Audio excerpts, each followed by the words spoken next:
Bonjour à tous, ravi de vous retrouver sur Public Sénat pour suivre ce matin une table ronde consacrée à la diplomatie économique, une table ronde qui s'inscrit dans le cadre d'un colloque qui s'est tenu hier sur ce thème au Sénat, colloque organisé à la fois par le Sénat, par l'Assemblée nationale, par Jean-Pierre Raffarin, ancien Premier ministre et président de la Commission des Affaires étrangères au Sénat, et par la députée Elisabeth Guégou, présidente de la Commission des Affaires étrangères à l'Assemblée nationale.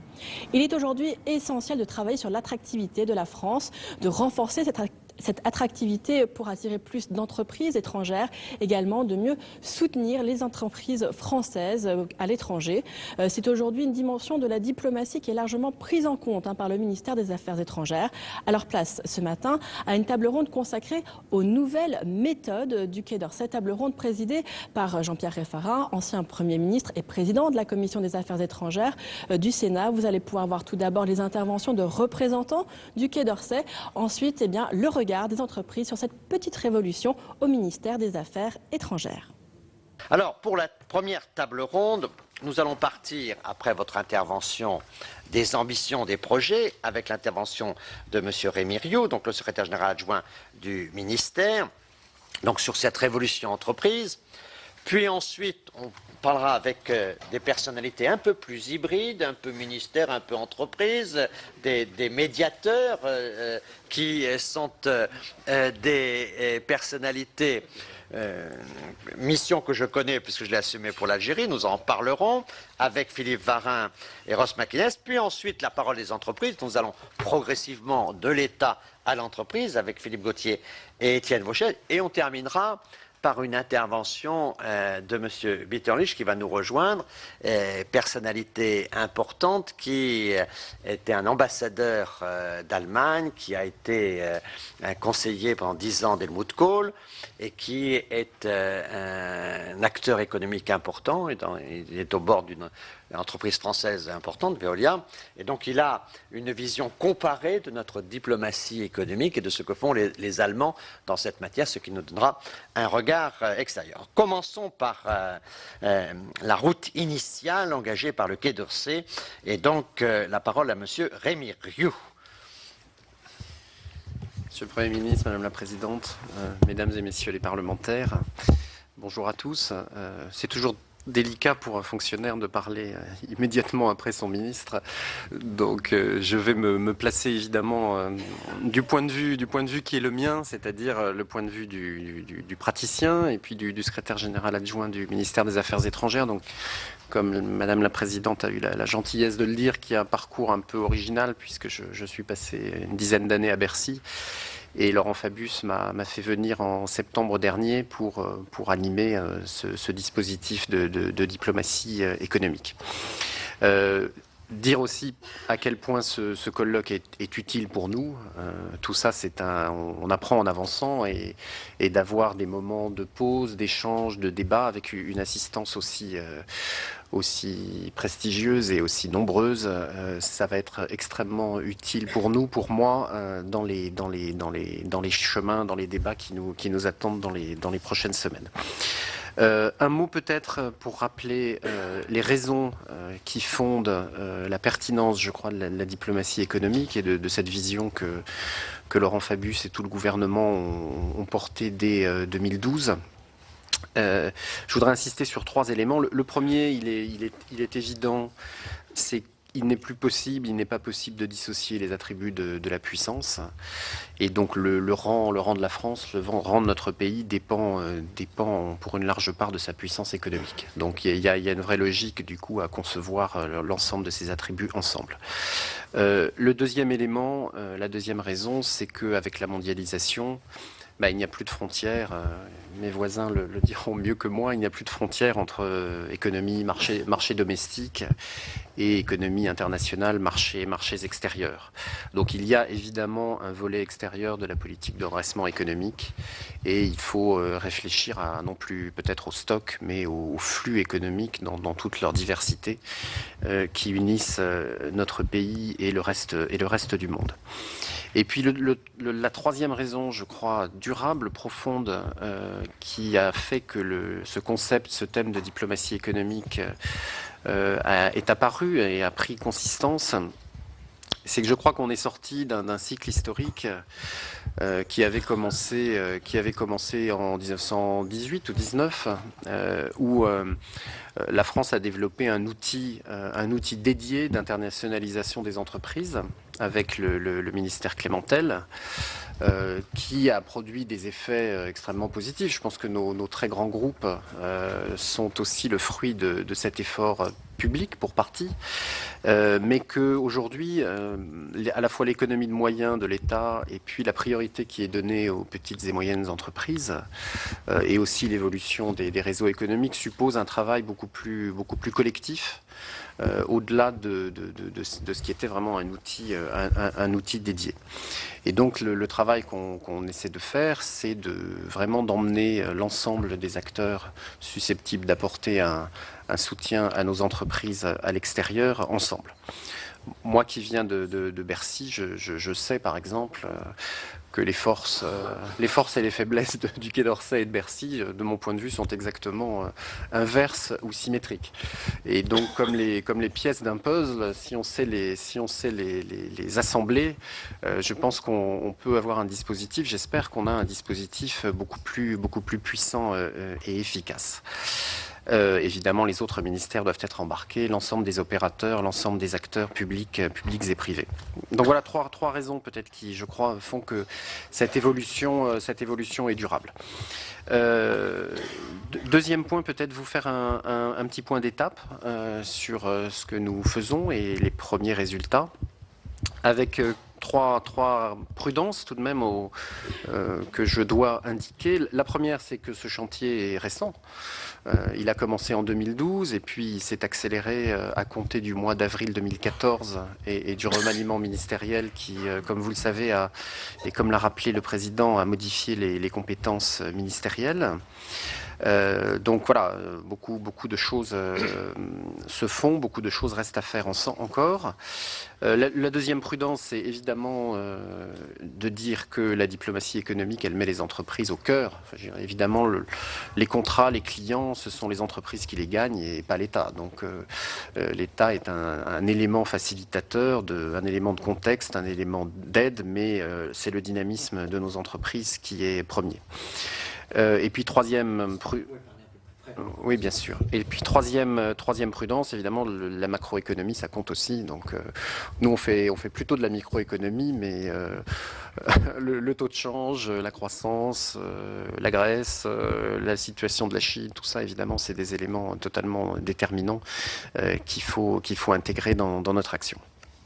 Ceci dit, le bilan que je tire à ce stade, c'est d'abord d'insister sur le fait, je crois que les entreprises ont trouvé ou retrouvé le chemin du Quai d'Orsay.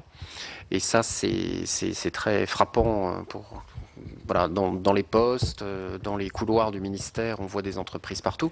Ça pose d'ailleurs presque un sujet de protocole, puisque cette maison, elle est habituée à recevoir des personnalités politiques. Tout son protocole est calé sur ce stade. Là, il faut recevoir des chefs d'entreprise, des investisseurs. Donc, il y a tout un mouvement très nouveau qu'il faut qu'on organise.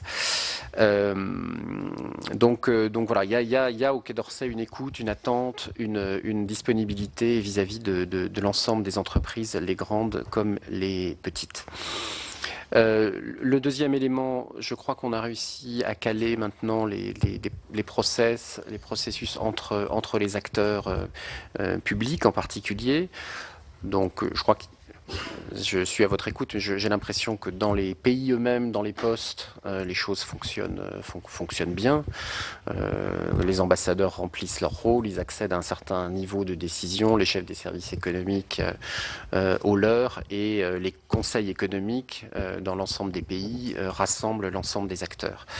L'autre élément qui, depuis 2012, a été mis en œuvre, c'est la fusion des opérateurs. Le ministre l'a rappelé. Maintenant, maintenant, on a pour chaque grand pan de politique publique un seul opérateur. Donc le développement, c'est l'AFD, le financement, c'est BPI France, le commerce extérieur, l'attractivité, c'est Business France, le tourisme, c'est Atout France. Donc ça, c'est des éléments de cohérence puissants dans le dispositif, puisque notamment tous les acteurs, publics et privés, à un moment, ils se retrouvent dans un conseil d'administration et il faut délibérer, il faut prendre des décisions. Et donc ça, c'est une corde de rappel très, très, très forte. Et puis moi, je crois beaucoup à la logique des opérateurs. Et puis, dernier point, entre administrations centrales, on a calé le jeu des acteurs, le rôle de chacun. Et je crois que ça fonctionne beaucoup mieux.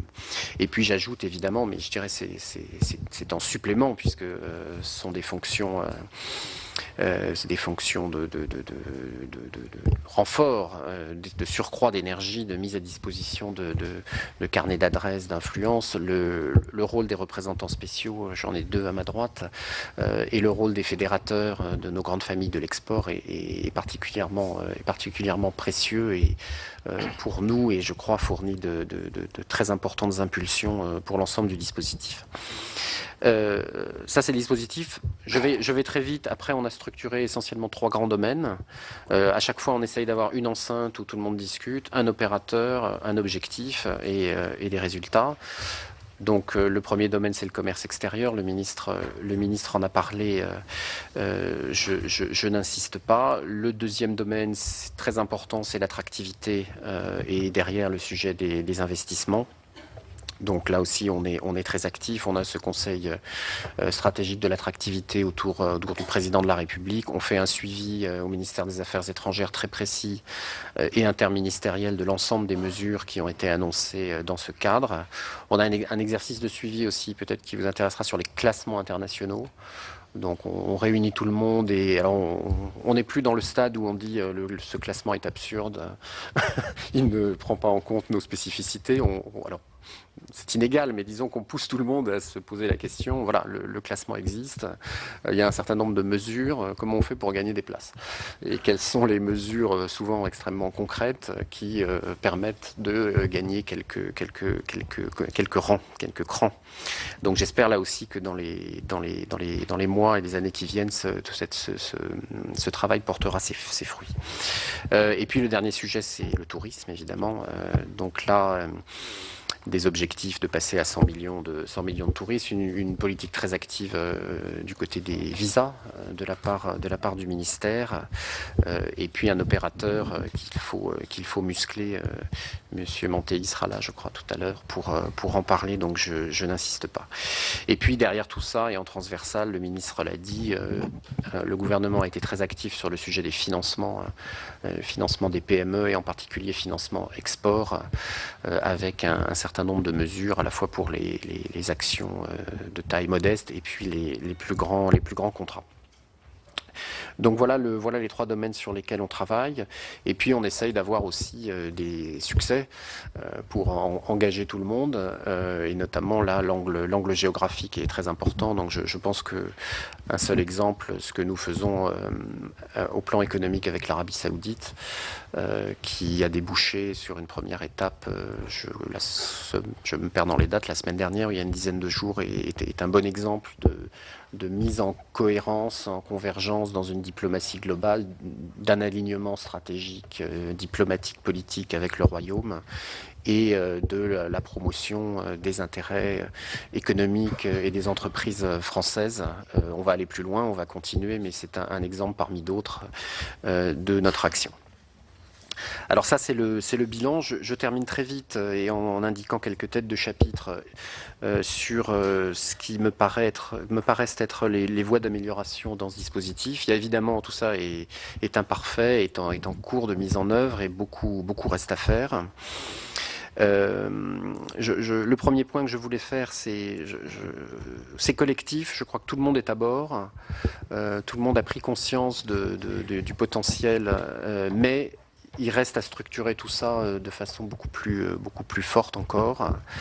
Ça concerne l'État d'abord. Je pense qu'il faut créer une vraie filière économique internationale interministérielle. Voilà, il y a des gens dans différentes maisons, d'abord à Bercy et au Quai d'Orsay, mais également dans d'autres ministères qui exercent aujourd'hui ces fonctions. Il faut les animer, il faut faciliter le passage d'une administration à l'autre, il faut les former, il faut les piloter. Voilà, donc ça c'est pas simple hein, parce qu'on se heurte évidemment à des pesanteurs de gestion, des différences entre les différents ministères qui sont fortes, mais qu'il faut parvenir à dépasser. Et au-delà de l'État, évidemment, il faut que les objectifs, les systèmes d'information, les outils soient ouverts aux autres acteurs, aux représentants spéciaux, aux fédérateurs, aux milieux professionnels, à tous ceux qui participent à ces priorités. Je m'arrête là. Et ça contribuera évidemment à simplifier, à dynamiser tout l'écosystème favorable aux PME. Le deuxième sujet sur lequel on doit progresser, Madame la Présidente l'a dit, c'est l'accueil des investisseurs. Je pense que là, on est moins avancé que l'ambition politique est très grande, très forte. Pas d'ambiguïté là-dessus. On est moins avancé que sur le commerce extérieur. Il faut qu'on progresse sur la doctrine, sur les instruments, sur les partenariats en pays tiers, sur l'accueil des investisseurs et le discours qu'on leur tient. Je m'arrête là, mais c'est une voie de progrès. Troisième point, c'est évidemment, mais là on attend le vote de la loi NOTRe, le travail avec les régions et les métropoles. Donc là, évidemment, la compétence économique, la proximité, elle est locale. Le mouvement va venir de là, il va être plus puissant, il va avoir une dimension internationale forte. Et ça, il faut que l'État, il faut que l'ensemble des acteurs, on l'intègre et on s'adapte et on soit dans une logique, je crois, de service vis-à-vis des collectivités. Et ça joue en particulier sur le sujet tourisme, où vous savez, les moyens de l'État sont quand même beaucoup réduits. Et donc, on ne va pas non plus les démultiplier ou faire des doublons. Donc là, il faut qu'il y ait une articulation très, très puissante et très précise avec les régions en particulier. Dernier point, mais d'un seul mot, ça c'est une réflexion personnelle. Je pense qu'il y a un angle qu'on a peu creusé.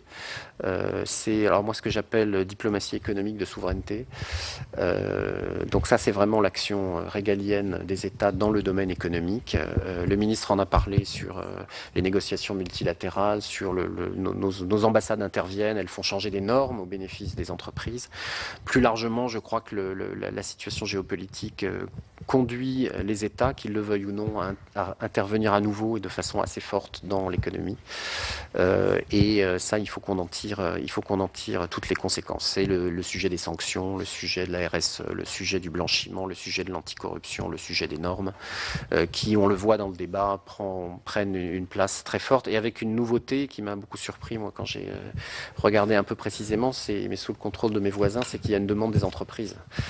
D'une certaine façon, c'est l'État qui renacle un petit peu à investir ces sujets et il y a une demande assez forte de protection, de défense de la part des autorités publiques, du monde de l'entreprise. Donc ça, je dirais, c'est une autre flèche de notre diplomatie économique qu'on n'a peut-être pas encore complètement décochée, qu'il faut construire, qui relève évidemment complètement de l'État.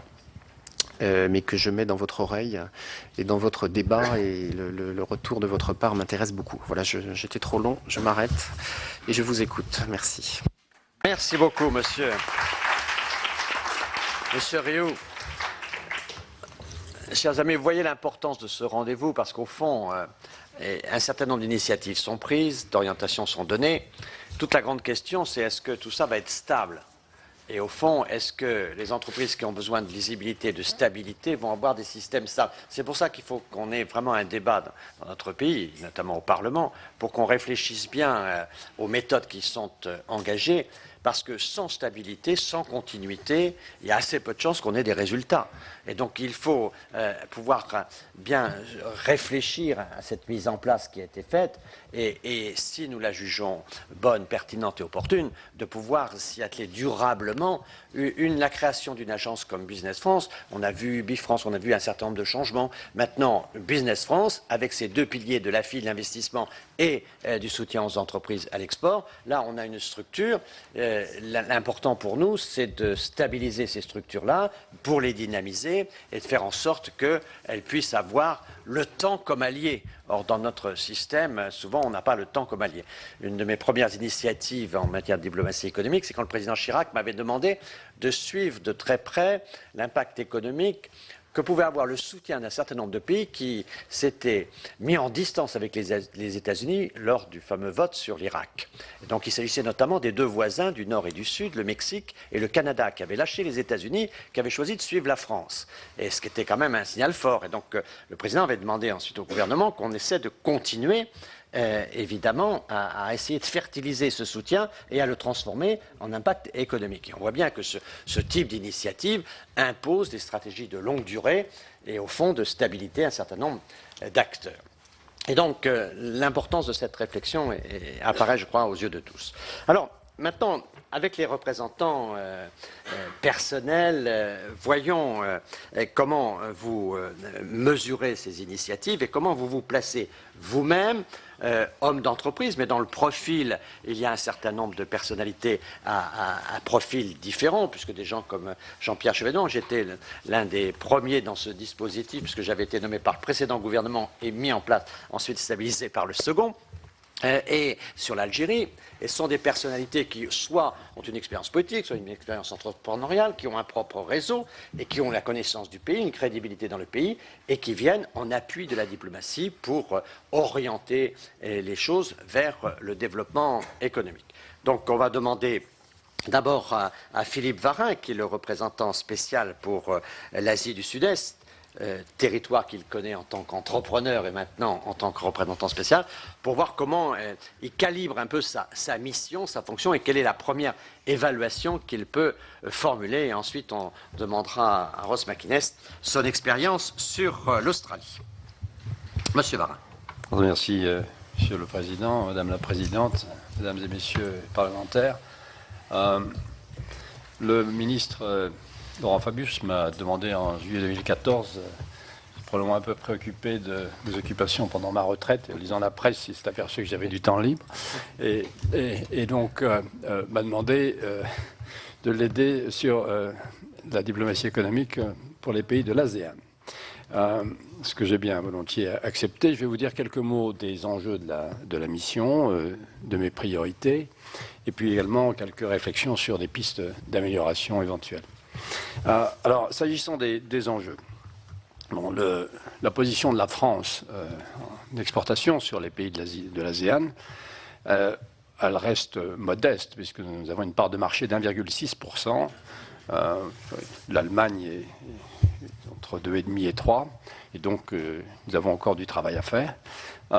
Nos échanges se traduisent par un excédent ce qui est positif, de près de 1 milliard d'euros l'année dernière. Nous avons un peu plus de 13 milliards, presque 13 milliards d'exportations et 12 milliards d'importations. Alors cette balance commerciale, elle est positive, ce qui est très bien, puisque avec la Chine, nous avons une balance commerciale très négative, donc ça c'est une bonne nouvelle. Il faut quand même être vigilant parce que l'excédent se réduit. Il a été divisé par 2 entre 2013 et 2014. Voilà pour les chiffres sur la balance du commerce extérieur. S'agissant des investissements français sur les pays de l'ASEAN, ils s'élevaient en stock l'année dernière à 12 milliards d'euros et la moitié à Singapour. À l'inverse, les investissements des pays de l'ASEAN en France sont faibles. Ils s'élèvent à peu près 1 milliard d'euros. Et on a comme investisseur important Singapour, avec Ascot, par exemple. Nous avons la Thaïlande, avec Thai Union Frozen, petit navire pour le thon, pour ceux qui se disent quelque chose. PTT Global Chemicals, qui est donc la chimie dans la zone lyonnaise. L'Indonésie également. Donc, une situation qui est favorable, mais avec un potentiel extrêmement important. Alors, en réalité, l'ASEAN, ce n'est pas une zone homogène, c'est-à-dire que c'est très, très divers en termes de PIB, en termes de culture. Pour fixer les idées, le PIB par tête va de 1 à 60. C'est 60 à Singapour et 1 au Laos.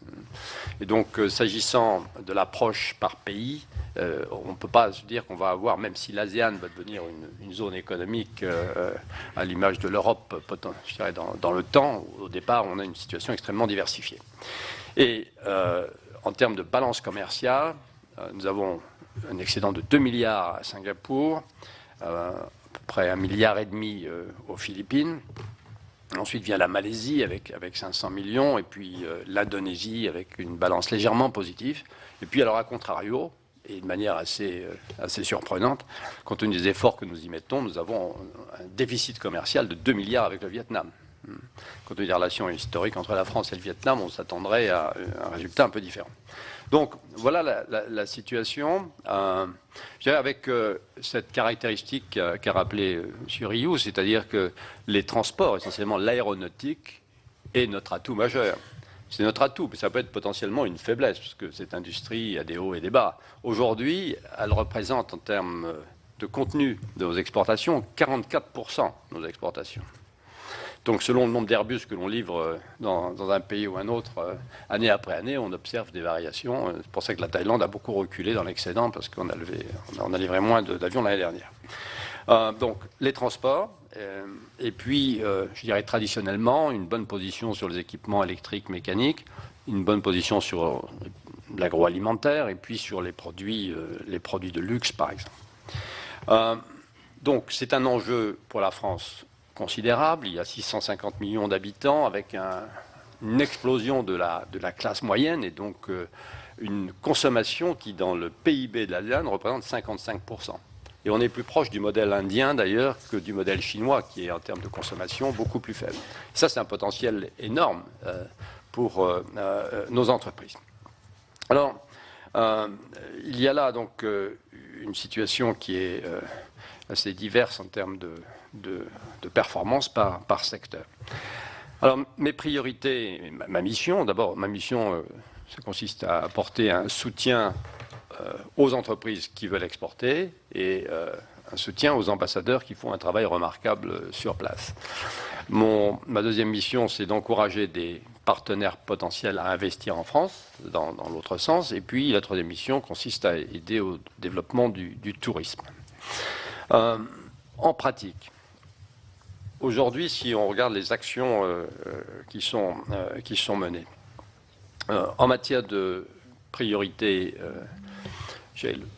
à titre personnel, sur l'aéronautique, sur les grandes entreprises, j'ai une intervention assez limitée puisque ça fonctionne bien et donc je n'ai pas une valeur ajoutée considérable. Sur les grands projets, nous avons des résultats qui sont assez divers. Le secteur de l'électricité, que par ailleurs je connais maintenant de mieux en mieux, est un secteur sur lequel nous jouons très nettement en dessous de notre potentiel. L'équipe de France n'a pas toujours présenté une approche complètement rassemblée dans les différents pays, et il y a un besoin d'équipement électrique absolument considérable. Et donc je pense que ceci va petit à petit s'améliorer. Faisons des opérations de restructuration qui ne nous ont pas échappé en France, mais qui auront évidemment des conséquences aussi sur les terrains extérieurs. Le deuxième domaine sur lequel nous pouvons beaucoup mieux faire est celui des infrastructures, et spécialement dans les domaines maritimes et aéroportuaires. Alors dans le domaine maritime, nous avons maintenant des missions, d'ailleurs avec le MEDEF, qui se sont rendus sur place pour présenter l'offre française, avec, je dirais là, un potentiel en Indonésie, aux Philippines, assez considérable. De même, nous vendons des avions, nous avons une part de marché excellente. Par contre, dans le domaine de l'infrastructure aéroportuaire, aéroports de Paris, Vinci, qui ont des potentiels, mais par contre, aujourd'hui, finalement, une part de marché qui reste, je dirais, modeste par rapport au potentiel. Donc, dans le domaine des infrastructures et dans le domaine de l'énergie, je pense que nous pouvons faire beaucoup mieux sur la zone. Sur les secteurs qui sont plus morcelés, comme l'agroalimentaire, la santé, les villes durables, nous avons aussi un potentiel beaucoup plus important que ce que nous faisons aujourd'hui. Dans l'agroalimentaire, mes priorités, vous pourrez peut-être en reparler avec M. Belin tout à l'heure, qui vient présenter ses objectifs. Le point important, c'est que notre tissu de PME, à comparer aux PME ETI italiennes ou même du nord de l'Europe, n'est pas suffisamment fort. Nos PME sont trop petites par rapport aux italiennes, par exemple. Et il faut que nous choisissions les sous-secteurs sur lesquels nous avons vraiment des atouts. Le lait, tout le domaine de la viande, tout le domaine de la panification, par exemple, sont des sous-secteurs sur lesquels l'offre française peut vraiment faire la différence. Simplement, il faut que les PME sur ces sous-secteurs arrivent à se regrouper pour faire une promotion de la marque France dans leur sous-secteur qui soit efficace, avec un marketing, que le marketing au Vietnam, ce n'est pas la même chose que le marketing aux Philippines. Et à partir du moment où nos entreprises sont trop morcelées, elles ont du mal à avoir la taille critique. Et là, la fédération peut absolument nous aider, parce que la fédération doit réfléchir à la manière dont elle promeut ces entreprises et la marque France à l'international. Et on ne peut pas demander aux ambassadeurs de le faire à la place des fédérations et des entreprises. Donc ça, c'est, je dirais, une partie de mes efforts avec Mme Chavrier, qui est la fédératrice. Et puis, nous avons des sujets un peu plus spécifiques, comme le halal, par exemple, où la France a éventuellement des atouts. Dans le domaine des villes durables, avec Mme Papalardo, nous essayons d'identifier également les endroits où nous pouvons faire des expériences pilotes, visibles. Par exemple, sur la Birmanie à Mandalay ou en Indonésie à Bandung, pour faire en sorte que les entreprises françaises se rassemblent sur certains objectifs communs, pour avoir un effet de masse et que la marque France sur les villes durables puisse effectivement ensuite être promue à partir de réalisations sur place. Et l'initiative Vivapolis est une initiative qui est un parapluie qui regroupe toutes les entreprises qui travaillent dans le domaine des villes durables et qui, à mon avis, a beaucoup de potentiel. Dans le domaine de la santé, qui est un autre domaine sur lequel cette zone est soumise à un certain nombre de phénomènes assez dévastateurs. Il y a la dengue, par exemple, il y a les problèmes de pathologie du diabète, il y a les problèmes ensuite plus généraux d'équipement sur les hôpitaux. La France a des atouts, et sur ces atouts, il faut que nous soyons beaucoup plus proactifs en intervenant à la fois au niveau des États et au niveau des entreprises. Par exemple, vous pourrez en parler avec le fédérateur, M. Sourdive, sur les Philippines ou la Birmanie, nous travaillons sur des accords d'État à État sur les priorités dans le domaine de la santé. Et à partir du moment où d'État à État, on a identifié, par exemple avec les Philippines, que la dengue était un sujet important, que le diabète était un sujet important, etc., on peut regrouper les entreprises françaises derrière des axes qui sont partagés par les entreprises et aussi par les administrations, de telle manière à pouvoir intervenir en amont des procédures habituelles d'appel d'offres ou autres, et bien orienter les besoins en fonction de notre offre. Donc voilà un certain nombre de sujets pratiques sur lesquels je m'emploie à passer un peu de temps, le problème étant effectivement d'être focalisé sur quelques priorités et de réaliser des choses visibles sur la zone. Donc pour terminer, quelques réflexions sur des pistes de progrès. Alors d'abord, pour confirmer que je suis extrêmement positivement surpris par la dynamique actuelle qui est en place sur la diplomatie économique, très visible au niveau du terrain et des pays, des ambassadeurs, mais également avec des réalisations en matière de financement. Aujourd'hui, les financements qui ont été mis en place par la BPI sont d'une extrême efficacité. Et puis pour les grands projets, les réflexions actuelles avec la SFIL pour donner des financements attractifs vont nous aider indiscutablement. Donc je pense que sur le financement, nous sommes en train de faire de gros progrès. Deuxième domaine dans lequel nous faisons des gros progrès, c'est effectivement, comme l'indiquait M. Rioux, de pouvoir avoir des acteurs bien identifiés, comme BPI, Business France, et les récents accords entre Business France et les chambres de commerce qui permettent de travailler sur un concept de guichet unique pour les PME en fonction du degré de développement qu'elles ont dans les pays. Ça sont des affaires extrêmement positives. Mais bon, c'est une dynamique, on n'est pas encore tout à fait au bout du chemin. Et puis, je dirais, la mise en place des fédérateurs, des représentants spéciaux, je pense, aide beaucoup à la dynamique. Maintenant, il y a encore, je pense, du travail à faire. Le premier point que je voudrais mentionner, c'est celui du partage des objectifs et de l'information à tous les acteurs qui sont concernés. Ça a été évoqué par Rémi Rioux tout à l'heure. On est aujourd'hui à l'ère de la digitalisation, partage de l'information.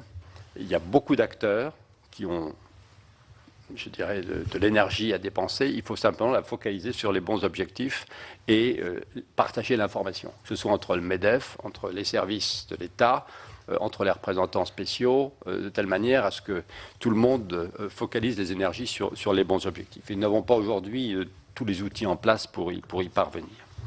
Le deuxième commentaire que je voudrais faire sur les améliorations possibles concerne le lien entre les grandes entreprises et les PME. Comme je préside le cercle de l'industrie avec Pacte PME et le MEDEF, nous allons essayer de travailler encore mieux, je dirais, à cette articulation absolument indispensable. Troisième axe, le tourisme. Si vous voulez, nous avons un potentiel considérable, des objectifs d'une extrême ambition. La réalité sur le terrain, en termes de ressources, est à des années-lumière de ce que est l'ambition de nos objectifs. Et il faut traiter ce sujet comme on le fait lorsqu'on veut vendre un produit, donc avec une force de vente dans les différents pays. Il y a 650 millions d'habitants et donc de voyageurs possibles en Asie du Sud-Est. Vous demanderez à M.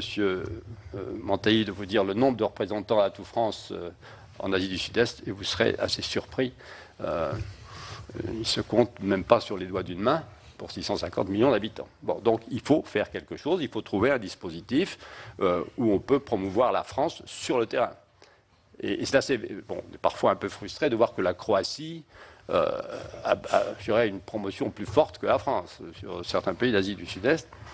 Et même d'ailleurs, la Suisse arrive à vanter le gruyère et autres. La gastronomie française, elle n'est pas forcément, je dirais, poussée de la même manière. Bon, voilà.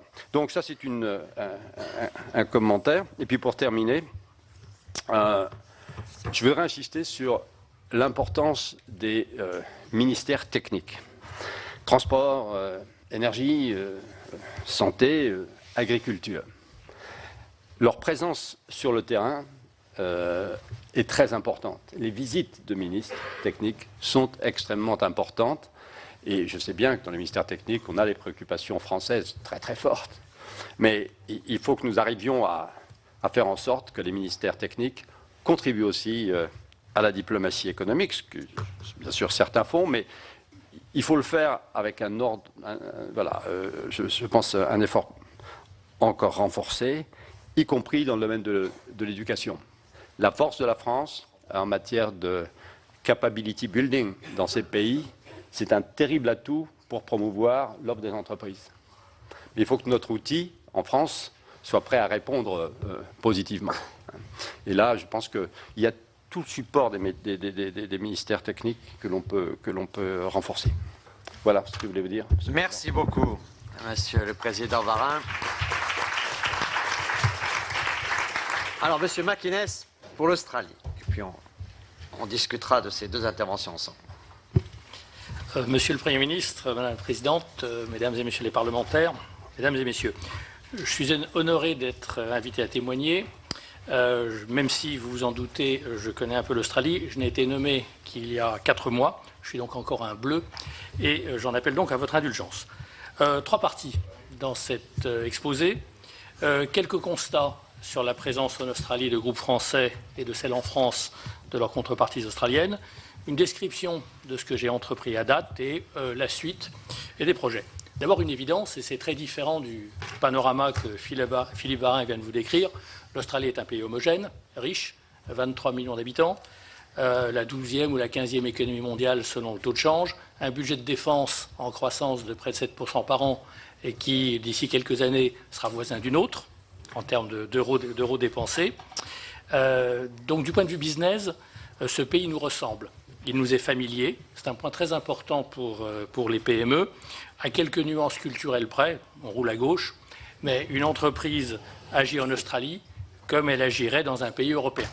C'est une économie qui est ouverte, des services publics largement privatisés, ouverts à la concurrence, dont profitent d'ailleurs des grands groupes français, des administrations publiques efficaces et transparentes, un respect scrupuleux des contrats et un environnement juridique stable.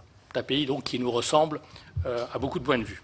Enfin, c'est un pays où le coût du travail est très élevé. Les entreprises françaises y sont nombreuses, plus de 300 entreprises, 35 entreprises du CAC 40, près de 300 PME, plus de 70 000 salariés y sont présents dans tous les domaines, notamment ceux des infrastructures, des services publics, de la santé, de la pharmacie, de l'agroalimentaire, du luxe, de l'aéronautique, et j'y reviendrai, de la défense. Nous y sommes installés, donc, entreprises françaises, mais nous y exportons aussi, c'est d'ailleurs souvent lié. Les échanges commerciaux sont significatifs. Nous y dégageons notre 5e surplus commercial et les voisins de celui dégagé avec l'ensemble des pays de la zone ASEAN. Le travail de diplomatie économique a déjà commencé localement. J'en veux pour preuve la constitution en Australie de Team France, qui réunit sous l'égide de notre ambassadeur les organismes publics, Business France, conseillers économiques, les représentants du secteur privé, chambres de commerce, conseillers du commerce extérieur, afin de promouvoir les échanges économiques. Je considère que je suis un nouveau membre de cette équipe et notre diplomatie économique doit favoriser les réussites que j'ai évoquées à l'instant et en susciter beaucoup d'autres. Autre facteur qui nous distingue de certains des pays pour lesquels le ministère des Affaires étrangères a nommé un représentant spécial, c'est que, sauf dans le domaine de la défense, sur lequel je reviendrai, l'État central n'est pas une cible essentielle. Nous devons donner envie de France à des interlocuteurs dans les États fédérés, leurs agences spécifiques, et surtout à des partenaires privés qui travaillent avec des entreprises françaises. Ça tombe bien, les points forts de l'excellence française collent parfaitement avec les priorités collectives australiennes. Environnement, énergie, infrastructure, transport, aéronautique, pharmacie, agroalimentaire et défense. Envie de France, disais-je, les médias australiens sont très proches de leurs homologues britanniques ou américains et pour cause, ils ont souvent les mêmes actionnaires. Et en tout cas, ils ont les mêmes référentiels culturels. Il est donc très utile qu'un dirigeant d'une entreprise privée française qui réussit au plan mondial, je pense que l'on peut dire ça de Safran, un dirigeant de cette origine est donc crédible quand il explique que la France ne se résume pas à 2 chiffres, 35 et 75, 35 heures et 75% de taxation. Il nous faut donner envie de France. Et donner envie de France, ça consiste également à encourager les Australiens à installer leurs activités européennes ailleurs qu'au Royaume-Uni. Notons à ce propos une présence en France de géants australiens, puisque quand les Australiens investissent dans un pays autre que l'Australie, que le Royaume-Uni, ils le font de manière massive, dans des activités stratégiques sophistiquées. C'est le cas en France. Macquarie, premier opérateur mondial d'infrastructures aéroportuaires, et actionnaire du réseau autoroutier AP2R. Et dans la santé, Ramsay, qui a acheté le premier opérateur français de cliniques et d'hôpitaux privés. Voilà pour le constat. Qu'ai-je fait depuis 3 mois? Alors, ayant reçu ma feuille de route en avril, j'ai pris la tâche de mes interlocuteurs au Quai d'Orsay, de mes aînés, Philippe Varin, Paul Hermelin, et notamment, j'ai contacté les dirigeants des entreprises présentes en Australie ainsi que Business France. Outre une mission en Australie qui vient de s'achever, du 22 au 26 juin, sur laquelle je reviendrai, lors de chaque visite en France d'un ministre australien, gouvernement fédéral ou Premier ministre d'un État fédéré, j'ai pu, grâce au Quai ou à l'ambassade d'Australie, rencontrer des visiteurs qui sont importants, soit sur des dossiers précis, soit de manière générale, pour promouvoir notre image économique. La liste est assez longue, mais je veux quelques exemples. J'ai pu accompagner le ministre de la Défense australien à Cherbourg, participer aux entretiens de Laurent Fabius avec la ministre australienne des Affaires étrangères, reçu à Paris le ministre des Finances australien. La défense, je l'ai évoqué.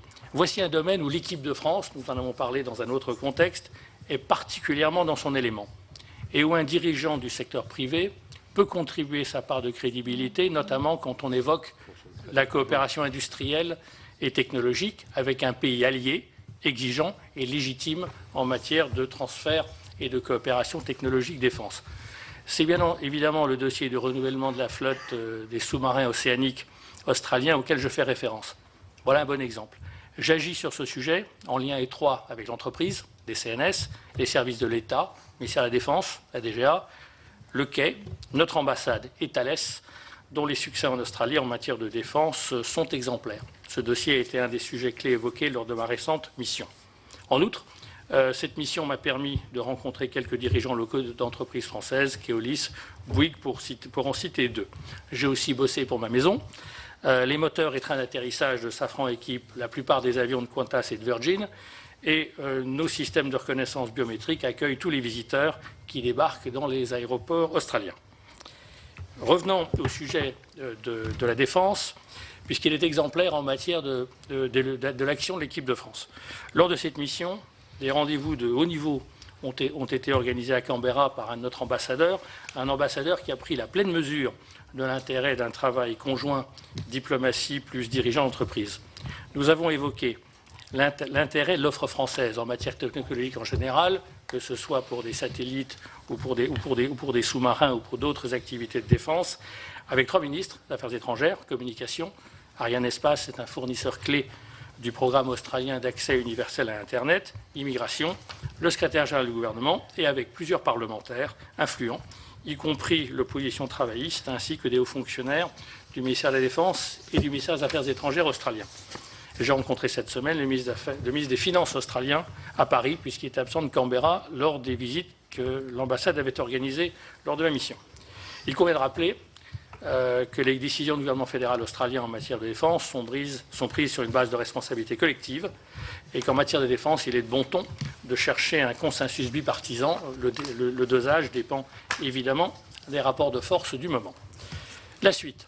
Après cet exposé sur l'état des lieux et ce que j'ai fait depuis 3 mois, la suite telle que je l'envisage, en lien avec Business France et MEDEF International, contribuer à inciter d'autres entreprises hexagonales à profiter des opportunités offertes en Australie, dans un calendrier à définir avec des CNS et notre ambassade à l'occasion de salons et de visites ministérielles, poursuivre l'action entreprise par l'équipe de France sur le dossier des sous-marins océaniques. À plus long terme, accord de libre-échange, Free Trade Agreement avec l'Union européenne, une perspective évoquée par le Président de la République. Les entreprises des 2 pays doivent contribuer à identifier les sujets difficiles et les enjeux afin que le calendrier qui sera arrêté par notre diplomatie puisse contribuer au succès de cette initiative. Le nucléaire, l'intérêt en termes de mix énergétique qui était autrefois un tabou est désormais évoqué ouvertement. Une Royal Commission, commission parlementaire, a ouvert le débat et la France est référence en la matière. La présence économique française, pour conclure, en Australie est donc importante. Le potentiel pour y faire plus est considérable. De toute évidence, dans le sillage notamment de la visite du Président de la République et grâce aux coopérations dans des domaines sensibles entre nos 2 gouvernements, il y a une envie de France à Canberra et au-delà. Donc, pour conclure, Monsieur le Président, sur la base de mon expérience de ces dernières semaines, je n'ai aucun doute de l'intérêt que nous avons à unir nos forces et nos talents dans ce PPP, un partenariat public-privé exemplaire. Merci beaucoup. De l'expérience que j'ai eue sur l'Algérie, j'avais le sentiment que, d'abord, un des points quand même clés de ces représentants spéciaux et de l'intérêt, c'est que, au fond, vous êtes mandaté par le politique sans être directement acteur politique. Ce qui fait qu'on ait des bonnes boîtes aux lettres pour passer des messages sans interférer sur le message. Je pense que vis-à-vis des ambassadeurs, vis-à-vis d'un certain nombre d'acteurs, le représentant spécial, il peut entendre. Moi, j'ai pu traverser la période de cinquantenaire de la fin de la guerre d'Algérie en travaillant sur le terrain économique, comprenant les données politiques, mais sans intervenir sur les données politiques, ce qui faisait qu'on pouvait passer des messages, mais en même temps, on n'était pas un acteur politique, ce qui fait qu'on était un complément utile. Ça, je crois que c'est un axe important. Le deuxième axe, et on y reviendra tout à l'heure dans le débat, peut-être, je pense que ces missions, pour qu'elles soient vraiment utiles, elles doivent être limitées dans le temps, pour que les interlocuteurs sachent qu'on doit avoir des résultats dans les 3 ans ou dans les 2 ans, pour que ce soit l'occasion de boucler des dossiers. Je sais que pendant ma mission, on avait les uns et les autres l'objectif de terminer le métro d'Alger, enfin de la négociation sur le métro d'Alger, au bout des 2 ans. Donc ça faisait pression. À chaque fois qu'on venait, on se disait il nous reste plus que 6 mois, il nous reste plus que. Je pense que la pression pour atteindre un certain nombre d'objectifs, fait que le temps limité est un atout. Et c'est, je crois, un élément très important, y compris vis-à-vis des diplomates, qui assurent une forme de continuité. Et on voit bien que la mission, là, à ce moment-là, elle est une mission un peu de musculation pour des objectifs précis. Et puis, troisièmement, je pense qu'il faut s'organiser bien, parce que la tendance est quand même peut-être d'être plus au service des grandes entreprises que des PME. Et donc là, il y a des dispositifs à construire. Je vois ce qui a été fait, ce qui est fait par exemple par la Chambre de commerce de Paris avec la foire d'Alger, ou ce qui a été fait par Business France avec le forum des 1000 PME à Chengdu dans le cadre du 50e anniversaire des relations diplomatiques. Donc un dispositif relayé par les représentants spéciaux, en l'occurrence avec Madame Aubry, pour la Chine, la possibilité donc de soutenir des initiatives plus tournées vers les PME. Là, le représentant spécial doit aller vers les PME alors que les grandes entreprises viennent souvent à lui. Vous avez un commentaire sur ces sujets? Vous êtes d'accord, non? Je suis absolument d'accord. Je crois que le gros atout que nous avons maintenant, ce sont les fédérateurs. Oui. C'est-à-dire que si je prends par exemple ce qui se passe sur la fédération, vous le verrez avec M. Belin tout à l'heure, les représentants spéciaux ont ce rôle avec les fédérateurs d'essayer de faire en sorte qu'on puisse tirer du travail entre PME l'effet d'échelle dont on a besoin. Il faut utiliser les fédérateurs. Merci. On va tout de suite demander aux entreprises leur opinion sur ces évolutions et ces démarches. Mais auparavant, je voudrais saluer l'arrivée de M. Bitterlich, qui arrive, M. l'ambassadeur d'Allemagne, directement. Merci, il est venu spécialement nous voir aujourd'hui et vous le verrez que sa parole libre, indépendante, mais en même temps qui prend ses sources dans les profondeurs de notre société, a des fondations assez solides. Merci beaucoup, Monsieur l'ambassadeur, de votre présence. Alors, le MEDEF international, votre réaction un peu et votre appréciation de cette dynamique de la diplomatie économique et de ce qu'il faudrait faire pour l'avenir. Monsieur le Président, Madame la Présidente, Monsieur l'ambassadeur, j'ai peur de faire mentir un grand dirigeant britannique qui disait que l'Angleterre sombre dans l'ordre et la France se relève dans le désordre. Et j'ai l'impression que c'est l'inverse qui est en train de se produire. En tout cas, c'est l'impression que nous avons du côté des entreprises. Et je vais vous en dire en quelques minutes, je crois, les quelques minutes qui me sont attribuées, mais je serai à votre disposition pour répondre à des questions. Tout d'abord, pour juste structurer mon propos, je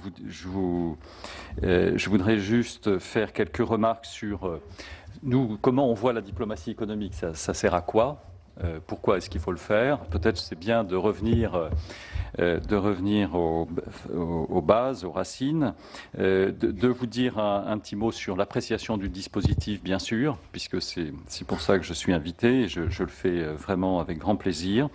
Et puis, quelles sont les marges de progrès? Mes présidents qui sont là ont déjà dit la plupart des choses que je voulais mentionner, donc, et que je vais peut-être préciser. D'abord, mes remarques concernent essentiellement, bien sûr, les marchés extérieurs. Nous, ce que nous faisons à MEDEF International, c'est des actions collectives. On en fait à peu près 178 pour être précis en 2014, dans la plupart des pays en développement et émergents et dans les pays en crise. J'insiste là-dessus parce que là aussi, on a des potentiels importants qui peuvent être riches pour l'avenir. Donc c'est surtout sur cette catégorie, notre connaissance, et surtout focalisé sur les entreprises qui essaient de conquérir les marchés extérieurs. L'attraction des investissements est évidemment très importante et peut être liée au précédent point. Et évidemment, tout ce qui est régulation, en matière de régulation, là c'est une direction du MEDEF qui s'en occupe, également un point fondamental. Nous, on alimente cette direction qui s'occupe de suivre toutes les questions de politique commerciale et de réglementation à partir de notre expérience terrain. Je reviens donc sur un peu pourquoi est-ce qu'on pense que la diplomatie économique, c'est absolument indispensable, pas seulement pour les grandes entreprises, vous avez raison. D'abord, il y a tout ce qui est défense et promotion des intérêts économiques, la notion, je pense, d'intérêt général. Nous, on est dans l'action collective. Cette action collective est portée par 80 présidents de sociétés dans les différents pays ou régions du monde. D'ailleurs, je souligne que ces présidents de conseils, présidents de comités géographiques travaillent en étroite coopération avec les représentants spéciaux. Il n'y a pas du tout de problème particulier, je vous rassure. Sur l'Australie, par exemple, le président de la SNCF, M. Pépi, vient d'accepter d'animer un conseil, d'ailleurs sur l'Australie et la Nouvelle-Zélande, donc un conseil d'affaires. Sur la recommandation, d'ailleurs, on est allé voir M. Ross McInnes avant pour en parler, et donc ça va nous permettre de conduire un certain nombre d'actions sur ce pays et sur l'Asie du Sud-Est. On a aussi un certain nombre de présidents et on travaille vraiment en bonne concertation. L'autre aspect, c'est que cette diplomatie économique doit s'exercer absolument au niveau bilatéral comme au niveau multilatéral, et là, toutes les dimensions du ministère de l'économie et des finances, du ministère des Affaires étrangères. Sur la localisation, c'est au ministère des Affaires étrangères, je ne vais pas porter de jugement. Nous, ce qu'on veut, c'est effectivement ce qu'ont mentionné plusieurs intervenants, c'est d'avoir la cohérence des deux. On a besoin des deux, et on a besoin, Monsieur Varin le soulignait, on a besoin aussi des ministères techniques.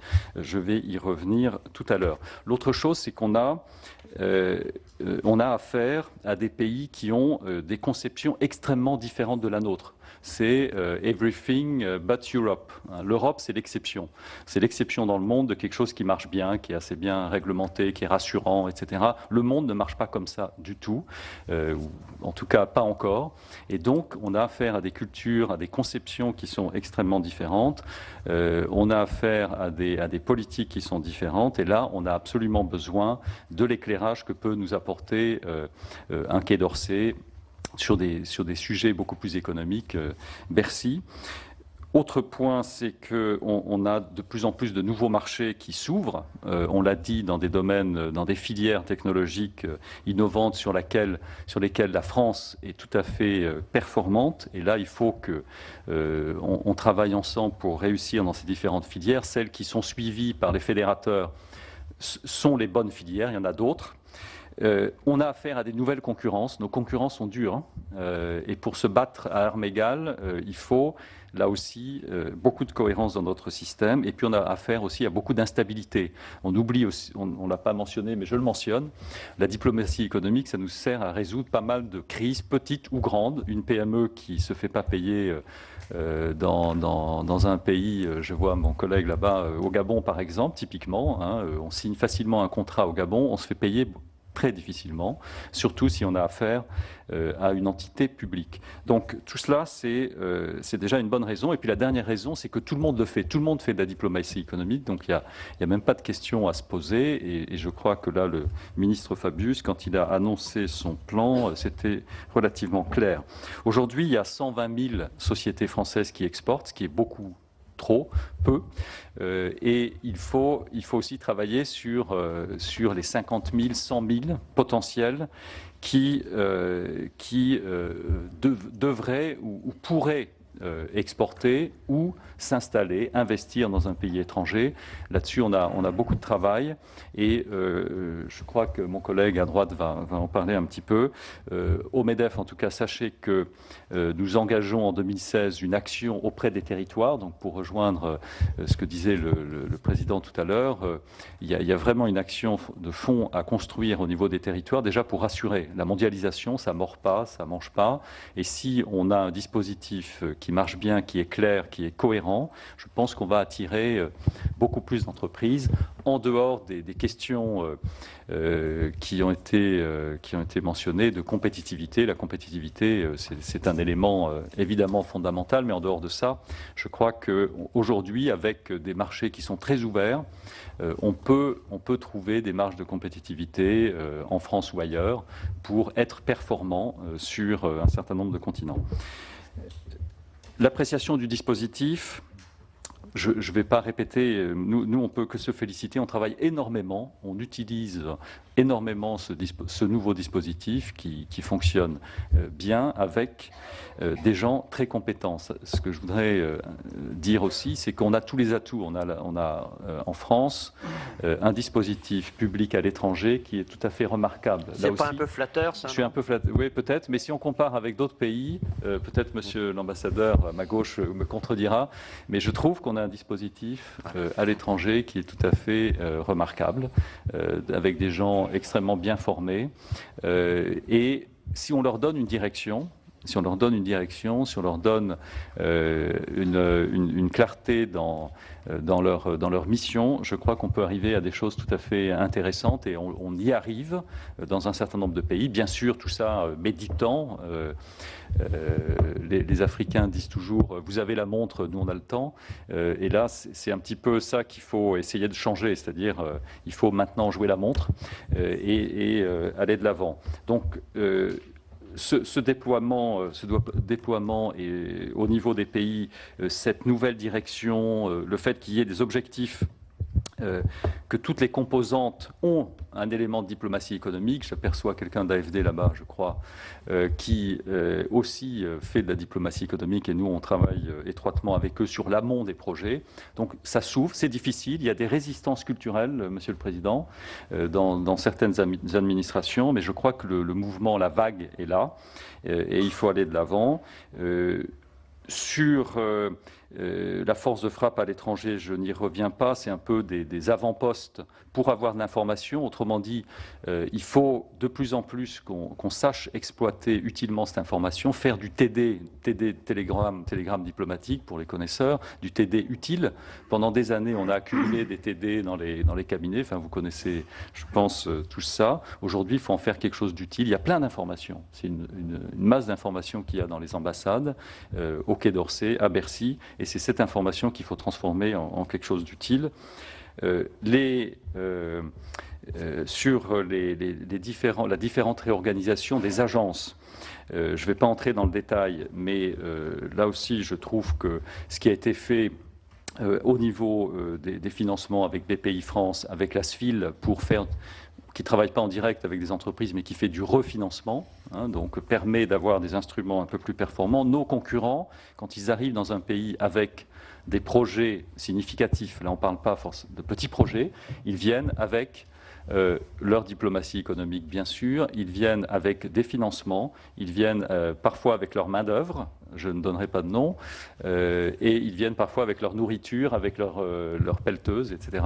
Donc là nous, on a peut-être d'ailleurs un élément de différenciation à apporter avec notre responsabilité sociétale, etc. Mais souvent, ce qui nous manque, c'est l'aspect financement. Donc on est sur la bonne voie, je pense. Les marges de progrès,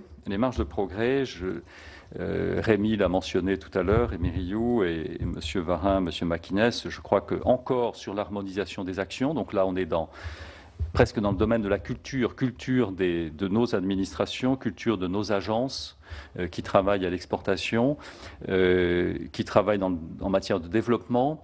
On n'a pas parlé d'expertise France, c'est très important de vendre l'expertise française. Un haut fonctionnaire étranger qui est formé à nos standards va acheter plutôt français. Ça, c'est très important aussi d'avoir regroupé et d'avoir une force de frappe en matière d'expertise. En plus, c'est un marché solvable. Le monde a besoin d'expertise, publique et privée.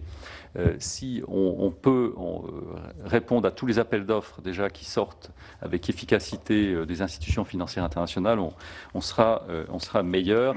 Je voulais aussi mentionner ce que fait le centre de crise. Le centre de crise qui suit, là on est dans le régalien, Monsieur le Président, mais là, nous, on doit être présent dès le début de la crise. Et c'est ce qui commence à changer. Il ne faut surtout pas baisser la garde sur ce plan-là. Il y a plein de marchés à prendre post-crise.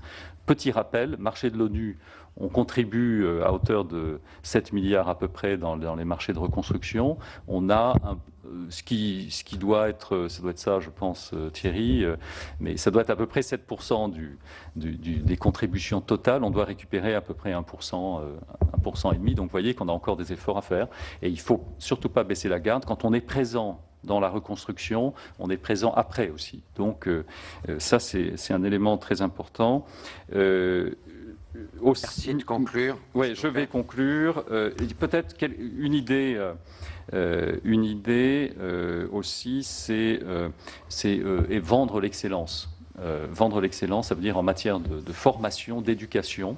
Hein, j'en ai encore une liste, mais vendre de l'éducation, c'est aussi fondamental pour l'exportation, pour l'investissement. Former, avoir une offre de formation compétitive comme on l'a aux États-Unis, comme on l'a maintenant, on commence à l'avoir en Chine. Les lycées français, les gens font la queue pour aller dans les lycées français. Une fois, j'ai dit à un responsable, donnez-nous les lycées français, nous on va faire un business plan qui va marcher du tonnerre et on va gagner beaucoup d'argent avec ça.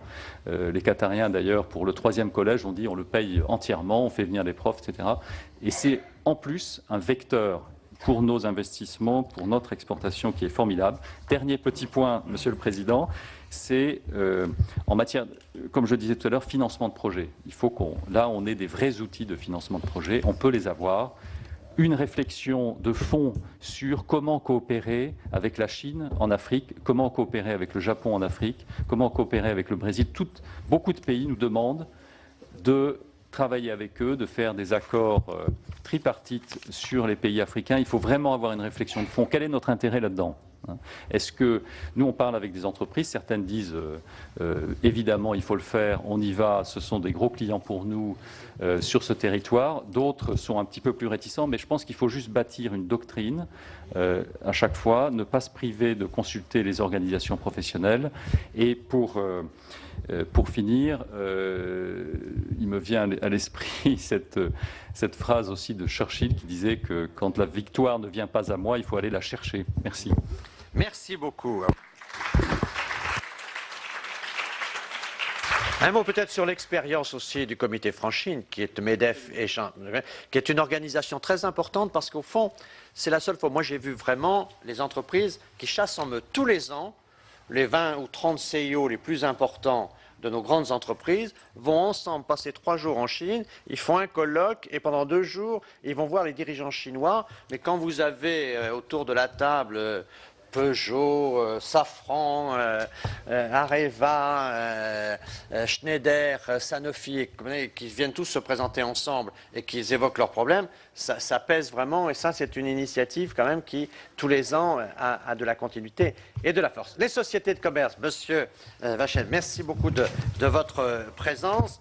Vous avez quelques minutes avant le débat pour nous donner votre sentiment sur cette dynamique économique. Étienne Vauchez est le président de l'OSCI. Merci, Monsieur le Premier ministre, Madame la Présidente. Merci, bonjour à tous. Effectivement, donc, je représente ici les sociétés de commerce et les sociétés d'accompagnement international et les sociétés donc, de gestion export. Ce sont un peu des entités que je vais peut-être préciser au fil de mon exposé, qui va porter d'abord sur le fait d'exprimer la nécessaire l'évidente diversité des besoins des entreprises, notamment des PME, face à l'internationalisation, et comment essayer d'illustrer comment la diplomatie économique, d'après ma perception des choses, a essayé d'adresser ce sujet en adoptant une approche inclusive. Alors, la diversité des besoins des entreprises, on l'a eu de manière évidente à travers la diversité des entreprises elles-mêmes, donc d'un artisan d'art qui exporte jusqu'à L'Oréal. On l'a dans la diversité des pays, et je pense que M. Varin a très bien exprimé dans sa zone Asie du Sud-Est, et ça se multiplie évidemment dans l'ensemble, mais il y a aussi la diversité des modes d'entrée. Je voudrais illustrer ce point, puisqu'il n'est pas toujours complètement évident pour tout le monde. Un producteur de pommes qui vend à Rungis à un négociant, qui ensuite les revend en Azerbaïdjan, c'est de l'exportation française. Une société de machines-outils qui confie la négociation de ces machines en Amérique latine à une société qui en fait le financement, l'installation, la maintenance, le SAV, c'est de l'exportation française. Une entreprise qui vend à travers le web directement à des consommateurs chinois, c'est de l'exportation française. Il y a donc en fait de multiples formes d'exportation française. Je ne vais pas vous faire la liste complète des modes d'entrée, mais ça couvre une réalité extrêmement variée. Et chaque entreprise, on ne peut pas changer les entreprises, c'est assez lent en tout cas, on peut espérer, mais c'est assez lent. En fait, ce qu'il faut, c'est changer les modes d'entrée, c'est-à-dire mettre en face de chaque entreprise le mode d'entrée qui lui correspond le mieux. Votre horticulteur n'a pas vocation à aller en Iran négocier ses pommes, mais peut-être ses pommes ont vocation à finir en Iran. etc. Et donc l'importance d'un dispositif de commerce extérieur, et donc la diplomatie économique, quand elle s'est mise en place en 2012, a été confrontée, je pense, à ce problème de la diversité des besoins, qui est extrême.